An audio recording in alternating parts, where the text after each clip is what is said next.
This caused him to look about him and turn towards home. There only, he finally began to collect his thoughts and to survey his position in its clear and actual light, and to argue with himself, sensibly and frankly, as with a reasonable friend with whom one can discuss private and personal matters. "No," said Akaky Akakevich, "it is impossible to reason with Petrovich now. He is that. Evidently his wife has been beating him. I'd better go to him on Sunday morning. After Saturday night he will be a little cross-eyed and sleepy, for he will want to get drunk, and his wife won't give him any money. And at such a time, a 10-kopeck piece in his hand he will become more fit to reason with, and then the cloak, and that." Thus argued Akaky Akakevich with himself, regained his courage, and waited until the first Sunday when, seeing from afar that Petrovich's wife had left the house, he went straight to him. Petrovich's eye was, indeed, very much askew after Saturday. His head drooped, and he was very sleepy. But for all that, as soon as he knew what it was a question of, it seemed as though Satan jogged his memory. "Impossible," said he. "Please to order a new one." Thereupon Akaky Akakevich handed over the 10-kopeck piece. "Thank you, sir. I will drink your good health," said Petrovich. "But as for the cloak, don't trouble yourself about it. It is good for nothing. I will make you a capital new one, so let us settle about it now." Akaky Akakevich was still for mending it, but Petrovich would not hear of it, and said, "I shall certainly have to make you a new one, and you may depend upon it that I shall do my best. It may even be, as the fashion goes, that the collar can be fastened by silver hooks under a flap." Then Akaky Akakevich saw that it was impossible to get along without a new cloak, and his spirits sank utterly. How, in fact, was it to be done? Where was the money to come from? He might, to be sure, depend, in part, upon his present at Christmas, but that money had long been allotted beforehand. He must have some new trousers, and pay a debt of long standing to the shoemaker for putting new tops to his old boots, and he must order 3 shirts from the seamstress, and a couple of pieces of linen. In short, all his money must be spent, and even if the director should be so kind as to order him to receive 45 rubles instead of 40, or even 50, it would be a mere nothing, a mere drop in the ocean towards the funds necessary for a cloak. Although he knew that Petrovich was often wrong-headed enough to blurt out some outrageous price, so that even his own wife could not refrain from exclaiming, "Have you lost your senses, you fool?" At one time he would not work at any price, and now it was quite likely that he had named a higher sum than the cloak would cost. But although he knew that Petrovich would undertake to make a cloak for 80 rubles, still, where was he to get the 80 rubles from? He might possibly manage half. Yes, half might be procured, but where was the other half to come from? But the reader must first be told where the first half came from. Akaky Akakevich had a habit of putting, for every ruble he spent, a groschen into a small box, fastened with a lock and key, and with a slit in the top for the reception of money. At the end of every half-year he counted over the heap of coppers, and changed it for silver. This he had done for a long time, and in the course of years, the sum had mounted up to over 40 rubles. Thus he had one half on hand. But where was he to find the other half? Where was he to get another 40 rubles from? Akaky Akakevich thought, and decided that it would be necessary to curtail his ordinary expenses, for the space of 1 year at least, to dispense with tea in the evening, to burn no candles, and, if there was anything which he must do, to go into his landlady's room and work by her light. When he went into the street, he must walk as lightly as he could, and as cautiously, upon the stones, almost upon tiptoe, in order not to wear his heels down in too short a time. He must give the laundress as little to wash as possible, and, in order not to wear out his clothes, he must take them off, as soon as he got home, and wear only his cotton dressing gown, which had been long and carefully saved. To tell the truth, it was a little hard for him at first to accustom himself to these deprivations.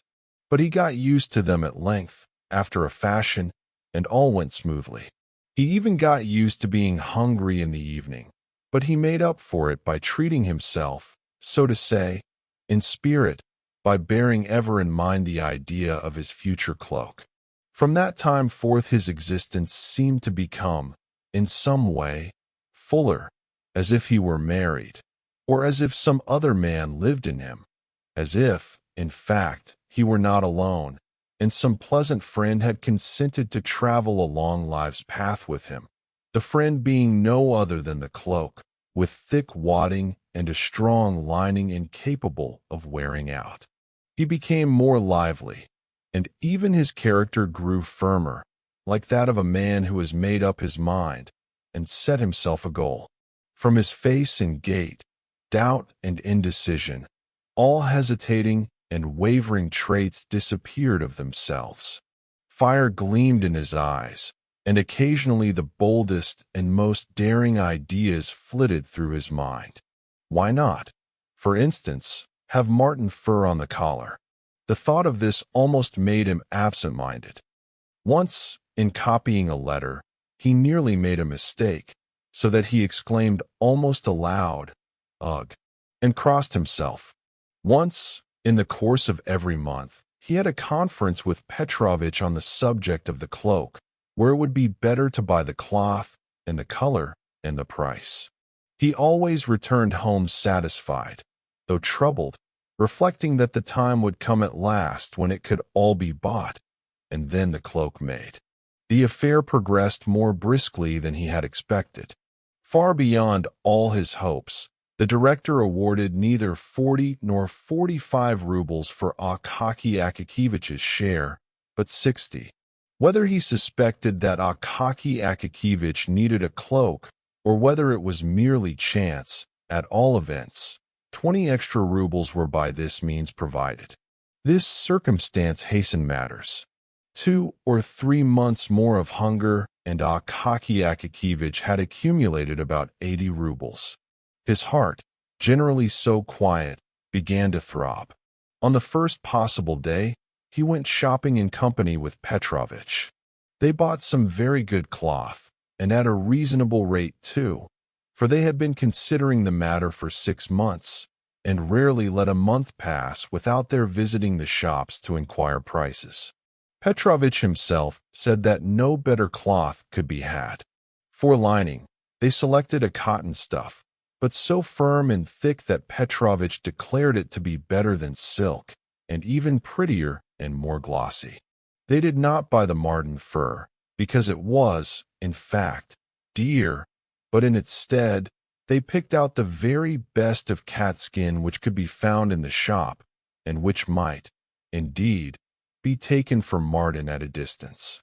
Petrovitch worked at the cloak 2 whole weeks, for there was a great deal of quilting. Otherwise it would have been finished sooner. He charged 12 rubles for the job. It could not possibly have been done for less.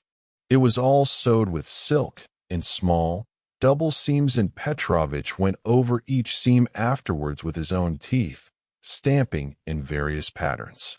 It is difficult to say precisely on what day, but probably the most glorious one in Akaky Akakievitch's life, when Petrovitch at length brought home the cloak.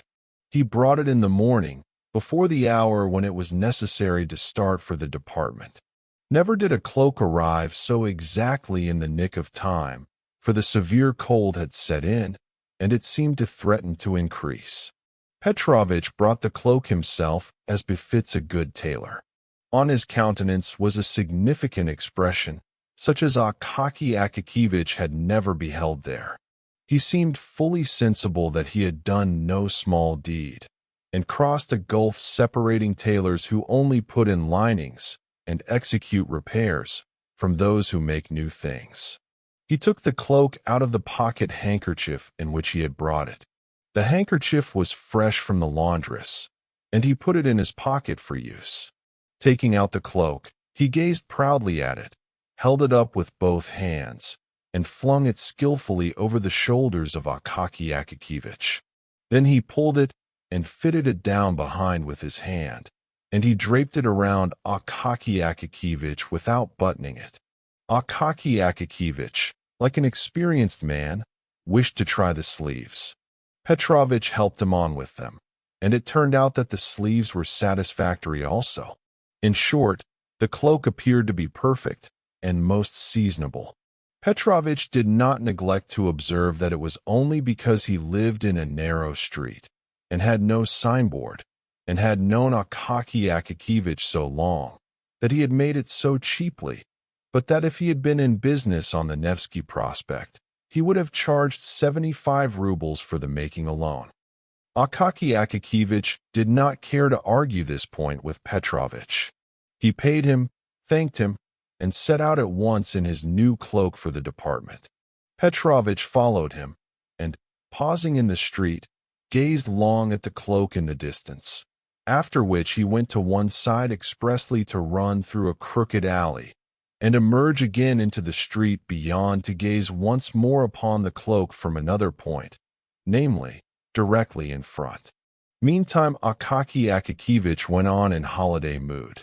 He was conscious every second of the time that he had a new cloak on his shoulders, and several times he laughed with internal satisfaction. In fact, there were two advantages. One was its warmth, the other its beauty. He saw nothing of the road, but suddenly found himself at the department. He took off his cloak in the anteroom, looked it over carefully, and confided it to the especial care of the attendant. It is impossible to say precisely how it was that everyone in the department knew at once that Akaky Akakevich had a new cloak, and that the cape no longer existed. All rushed at the same moment into the anteroom to inspect it. They congratulated him and said pleasant things to him, so that he began at first to smile and then to grow ashamed. When all surrounded him, and said that the new cloak must be christened, and that he must give a whole evening at least to this, Akaky Akakevich lost his head completely, and did not know where he stood, what to answer, or how to get out of it. He stood blushing all over for several minutes, and was on the point of assuring them with great simplicity that it was not a new cloak, that it was so and so, that it was in fact the old cape.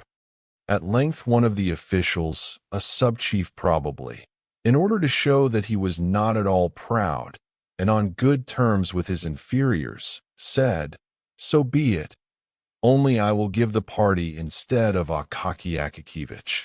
I invite you all to tea with me tonight.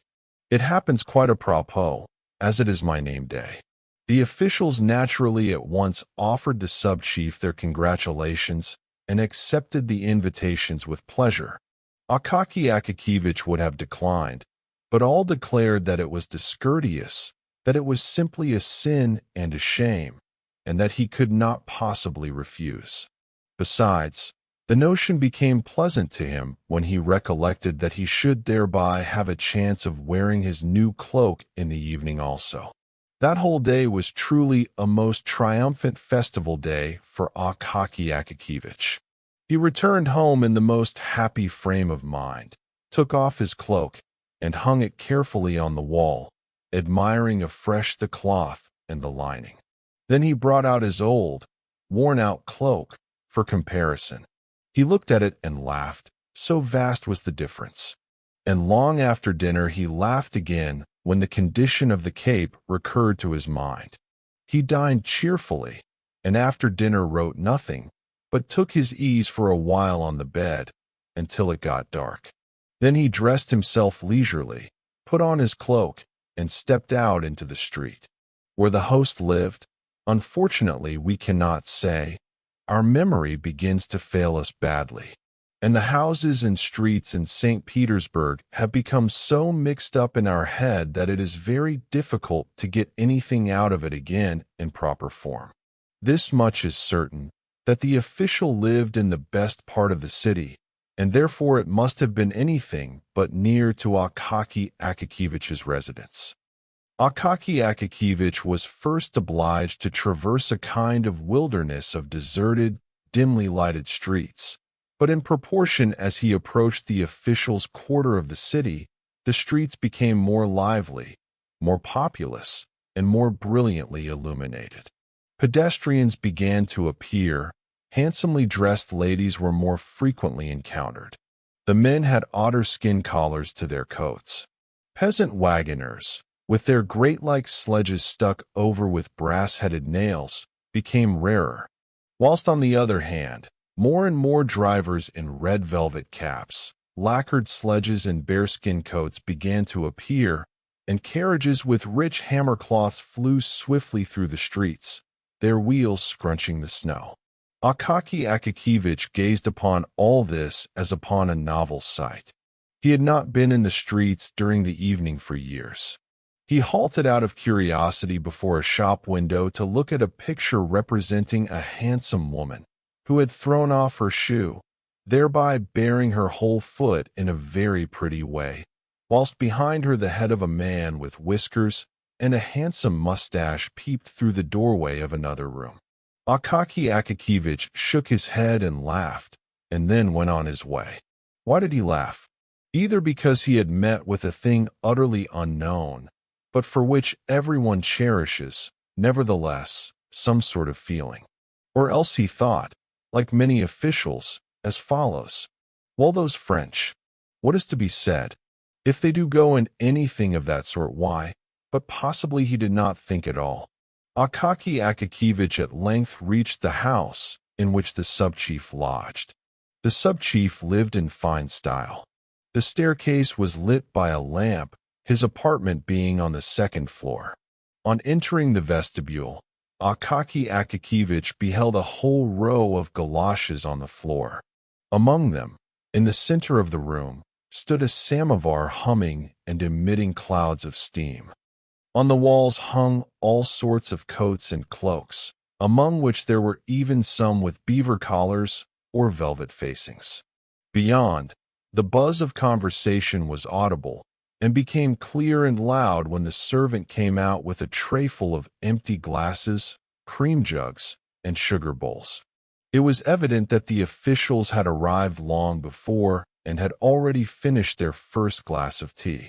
Akaky Akakevich, having hung up his own cloak, entered the inner room. Before him all at once appeared lights, officials, pipes, and card tables, and he was bewildered by the sound of rapid conversation rising from all the tables and the noise of moving chairs. He halted very awkwardly in the middle of the room, wondering what he ought to do. But they had seen him. They received him with a shout, and all thronged at once into the anteroom, and there took another look at his cloak. Akaky Akakevich, although somewhat confused, was frank-hearted, and could not refrain from rejoicing when he saw how they praised his cloak. Then, of course, they all dropped him and his cloak, and returned, as was proper, to the tables set out for whist. All this, the noise, the talk, and the throng of people was rather overwhelming to Akaky Akakevich. He simply did not know where he stood, or where to put his hands, his feet, and his whole body. Finally he sat down by the players, looked at the cards, gazed at the face of one and another, and after a while began to gape, and to feel that it was wearisome, the more so as the hour was already long past when he usually went to bed. He wanted to take leave of the host, but they would not let him go, saying that he must not fail to drink a glass of champagne in honor of his new garment. In the course of an hour, supper, consisting of vegetable salad, cold veal, pastry, confectioner's pies, and champagne, was served. They made Akaky Akakevich drink 2 glasses of champagne, after which he felt things grow livelier. Still, he could not forget that it was 12 o'clock, and that he should have been at home long ago. In order that the host might not think of some excuse for detaining him, he stole out of the room quickly, sought out, in the anteroom, his cloak, which, to his sorrow, he found lying on the floor, brushed it, picked off every speck upon it, put it on his shoulders, and descended the stairs to the street. In the street all was still bright. Some petty shops, those permanent clubs of servants and all sorts of folk, were open. Others were shut, but, nevertheless, showed a streak of light the whole length of the door crack, indicating that they were not yet free of company, and that probably some domestics, male and female, were finishing their stories and conversations whilst leaving their masters in complete ignorance as to their whereabouts.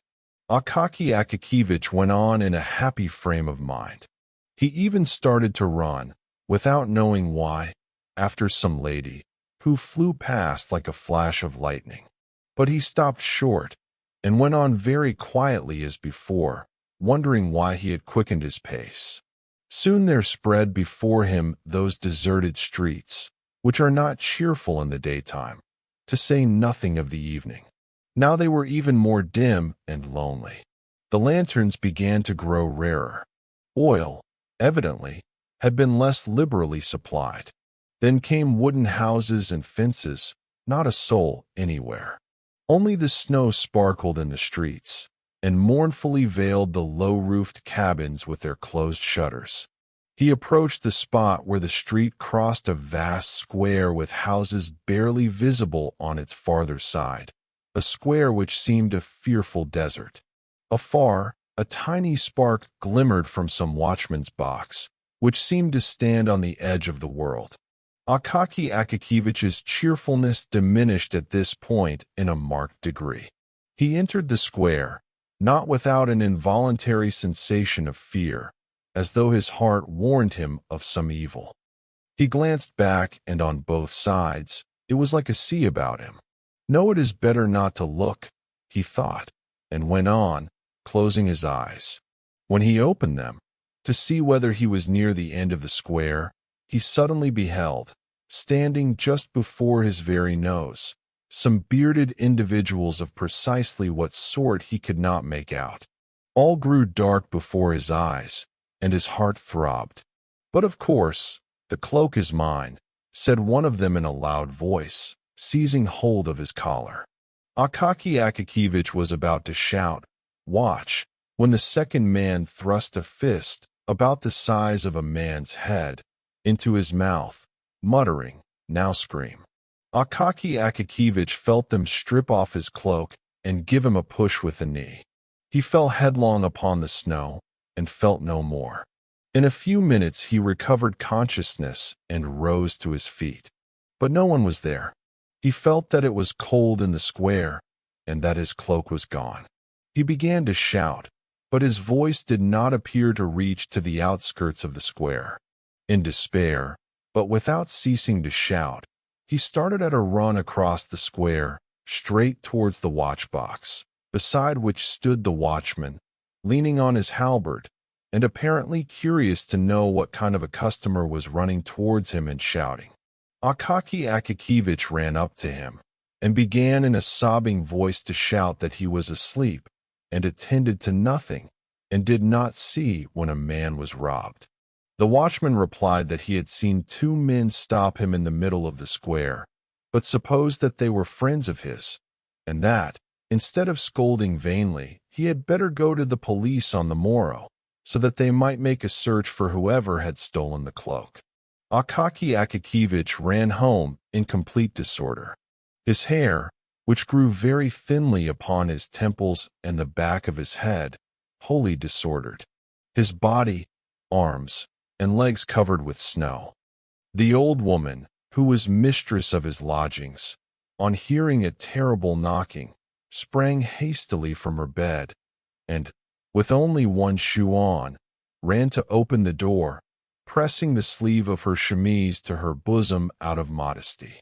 But when she had opened it, she fell back on beholding Akaky Akakevich in such a state. When he told her about the affair, she clasped her hands, and said that he must go straight to the district chief of police, for his subordinate would turn up his nose, promise well, and drop the matter there. The very best thing to do, therefore, would be to go to the district chief, whom she knew, because Finnish Anna, her former cook, was now nurse at his house. She often saw him passing the house, and he was at church every Sunday, praying, but at the same time gazing cheerfully at everybody, so that he must be a good man, judging from all appearances. Having listened to this opinion, Akaki Akakevich betook himself sadly to his room, and how he spent the night there anyone who can put himself in another's place may readily imagine. Early in the morning, he presented himself at the district chief's, but was told that this official was asleep. He went again at 10 and was again informed that he was asleep. At 11, and they said, the superintendent is not at home. At dinner time, and the clerks in the anteroom would not admit him on any terms, and insisted upon knowing his business.